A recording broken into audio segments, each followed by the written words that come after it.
I wonder why Bishop Milo insistently invited me to be the keynote speaker. The topic which you have prepared for this year's convention is typically Batangueño, alae, itadino. I am not a Batangueño. I am a Bicolano. During my birthday, February 2, Pope Francis instructed me to immediately transfer from my former pastoral assignment in the Diocese of Daet, Camarines Norte, to come to the Archdiocese of Lipa. I love Bicol, and here I start loving Batangas. I suppose alae, itadine, was God's voice through Pope Francis telling me, Bishop, come here. Alae, itadine. Bishop Gilbert, halika nga. Tingnan mo nga ito. In my heart, I am certain that God is saying to me, Gilbert, you are a bishop. You are young. You are an outsider, a Bicolano. Halika nga. Tingnan mo ang kalagayan ng Archdiocese ng Lipa, ang lalawigan ng Batangas, habang papalapit ang 500th years of our Christianization come 2021. Ihanda mo. Ika nga sabi ng Diyos, Bishop Gilbert, there's Diocese of Lipa, it will celebrate its 50th anniversary as an Archdiocese come 2022. Halika, alae, itadine. Thank you, Bishop Milo. I cannot say no to a friend. It is because I also asked him to be our speaker. Come during the retreat of priests this coming end of returning August. the favor. During this year of the youth, it is my honor and at the same time an opportunity as the Bishop, Archbishop of Lipa, and the host diocese of this convention to deliver the keynote address. As a keynote speaker, it is my task to present the overall theme of this event and to set the tone of the whole convention, connecting the main topic to all other topics. And you have chosen the message of Pope Francis for the 53rd World Communications Day, with the reflection coming from the letter of Paul to the bishops. We are members one of another, from social network communities to human community.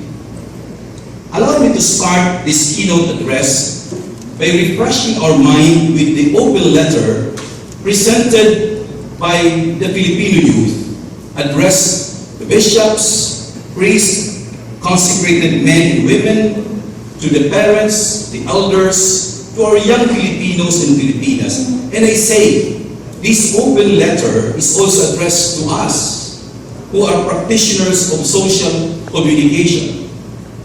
Thank you, my dear Catholic media practitioners. You are the mouthpiece of God's message. Filipino youth of the first 21st century are life-given, and they want to be life-giving. We are dynamic individuals, overflowing with blessings, willing and open to learn, to grow, when provided with opportunities. Our young people are called to act, but we still need to be guided and formed according to them. We lack critical thinking and decision-making skills that usually make us hesitant to commit. Our youth are also searching for their identity. Who are we? We search for meaning and ultimately our purpose in life. We know that we are called to something more than ourselves. According to our young people, we do not see ourselves as the future, but at the present we are the now of the church, the now of the world, the now of God according to Christus Vive. It is indeed privilege to hear the appeal of our young people. In the said letter, the Filipino youth express their sentiment of who they are, and they know the spirit that we are celebrating this year. Our young people are beloved, gifted, and empowered. I could not imagine the power of our young people. They say to all of us, we are dynamic individuals. We are overflowing with blessings. We are willing and open to learn and grow.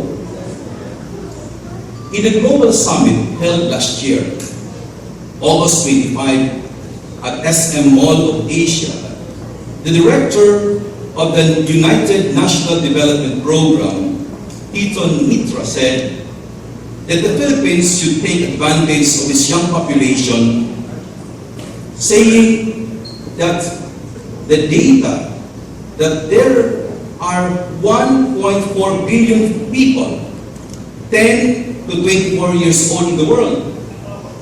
87% of the young are in developing countries. 700 million are in Asia Pacific. And the Philippines is the third youngest people in the region. 30% of Filipinos are under 15 and the median age is 26.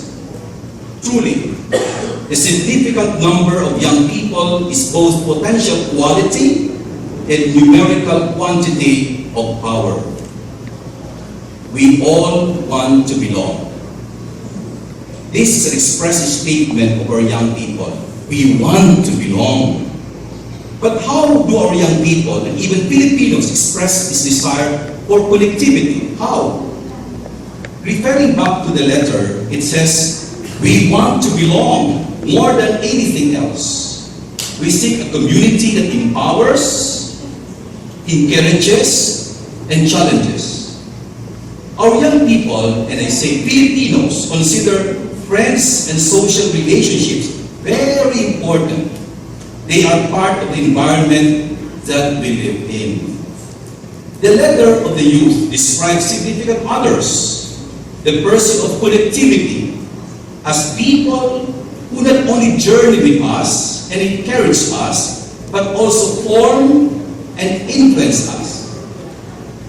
Despite that being hyper-connected in the world, we still, according to them, feel left out. We still sense that we do not belong. We also don't see enough opportunities to actively participate. Now more than ever, we are ready to be trusted as your partners in the church, in society, and in the country. Regular interaction with friends is now more of a need than a mere pastime, as our elders would say. Our young people value much the peer group relationships, or what we call the barkada. The online friendships could even bring about different pressures to be popular, to be accepted, to be always on, likes. These play an integral part in how we form and maintain relationships, both inline or offline. The theme of the 5th National Catholic Media Convention is, we are members of one another, from social network communities to the human community.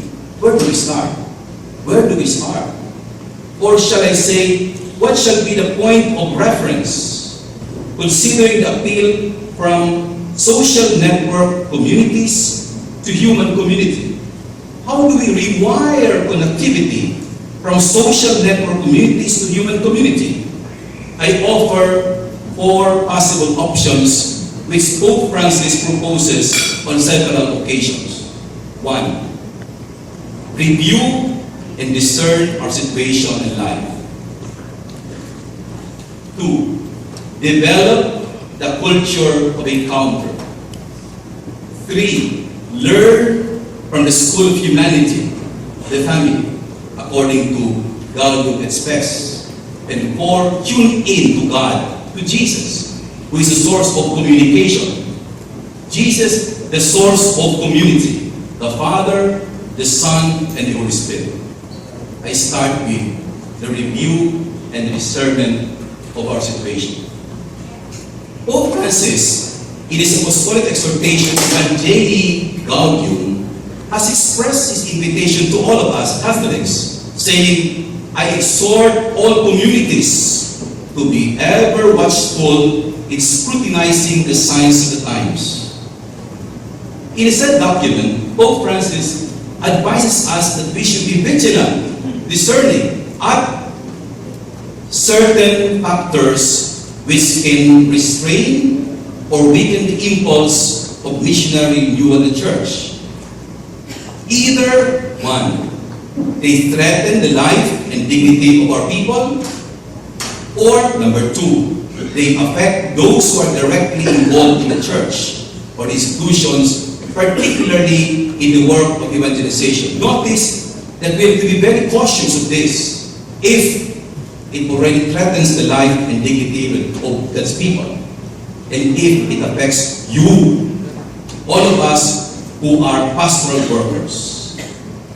As media practitioners, we ask ourselves, are we too affected by so much social networking to the detriment of real human relations, thus sacrificing our role as speakers of truth, the veritas? Let us now see the video on fake news as either.